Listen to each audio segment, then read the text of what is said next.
ఒక case study అండి. సత్తి వెంకటరెడ్డి గారు అనపత్తి నుంచి వచ్చారు.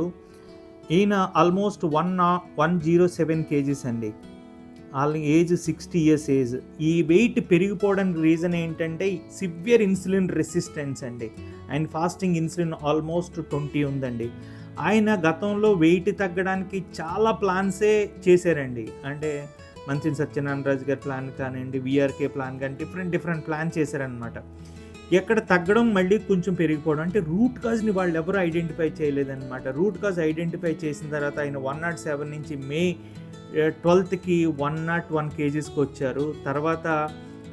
తర్వాత ఈ దిస్ మంత్ అంటే జూన్ 15th కల్లా ఆయన 96.7 కేజీస్ వచ్చారండి.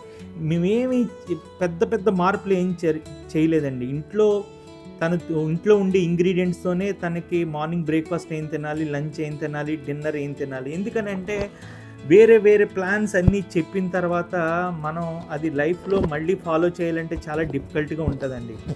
ఇక్కడ అంటే నీ రెగ్యులర్గా ఏదైతే తింటున్నావో దాంతోనే అనమాట. సస్టైనబిలిటీ ఉండాలి. సస్టైనబిలిటీ లేకపోతే ఎవరైనా బ్రేక్ చేయడం చాలా ఈజీ. సో 107 నుంచి 96.7 కేజీస్, ఆల్మోస్ట్ 10 కేజీస్ తగ్గారండి. ఆ ఇన్సులిన్ రెసిస్టెన్స్ బాగా తగ్గింది 2 monthsలో. 96.7